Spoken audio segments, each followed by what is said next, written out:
Hai, hari ini kita akan membahas anime lama berjudul Gyakyu Burui Kaiji.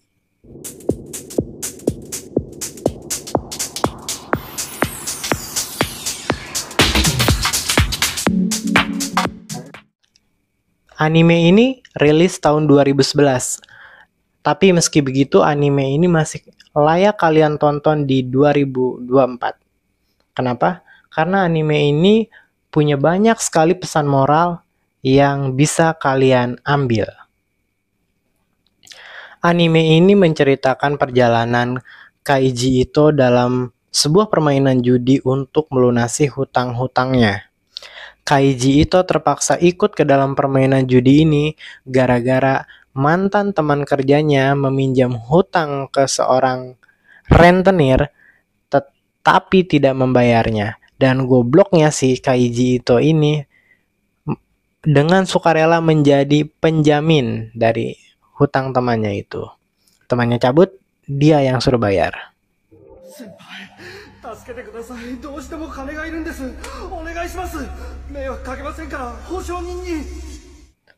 Anime ini merupakan adaptasi dari manga karya Nobuyaki Fukumoto. Anime ini menghadirkan jalan cerita yang menarik dan sulit ditebak. Hampir dalam setiap lomba yang diikuti oleh Kaiji berakhir dengan sial. Rintangan dan cobaan yang dihadapi oleh Kaiji itu benar-benar menampar idealisme yang dia pegang selama ini.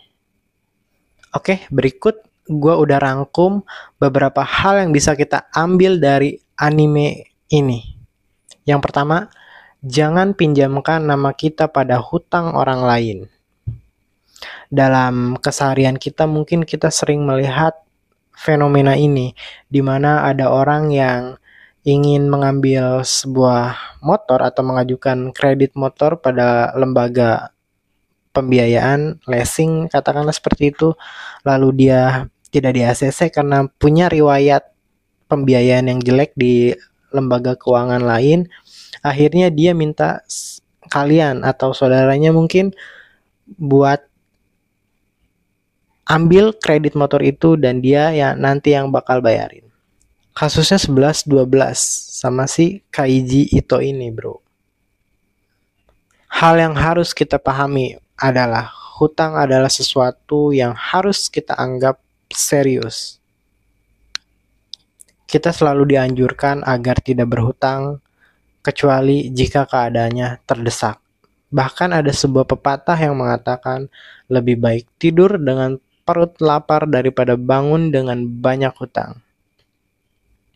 Semanis apapun kata-kata yang dilontarkan oleh teman kalian atau saudara kalian agar kalian mau meminjamkan nama kalian untuk hutang yang akan dia ambil, kalian tidak boleh menurutinya. Karena nantinya kalian sendiri yang bakal rugi. Karena kalau misalkan hutang tersebut gagal dibayarkan oleh teman kalian, orang yang akan dikejar-kejar oleh lembaga keuangan tersebut adalah kalian, si penjamin atau orang yang telah tanda tangan akad pembiayaan. Yang kedua, tidak semua kebaikan itu dibalas. Sebagai orang yang baik hati dan punya nilai moral yang tinggi, si Kaiji Ito ini hampir tidak pernah mendapatkan hal baik dari kebaikan yang dia lakukan.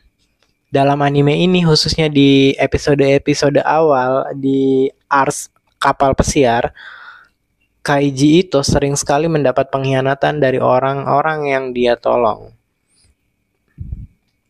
Pengkhianatan dan dikhianati bisa terjadi pada siapa saja. Semua tergantung motif, namun dalam anime ini motif terbesar pengkhianatan mereka adalah ketamakan. Di anime ini gue belajar bahwa mengutamakan kepentingan diri sendiri harus lebih diutamakan ketimbang orang lain. Sebelum memberi, pastikan kalian sudah menerima. Sebelum kalian memberi orang lain makan, perut kalian harus kenyang. Mungkin terdengar pelit dan hitung-hitungan, tapi setidaknya kalian tidak akan mengalami kesulitan yang tidak perlu kalian alami.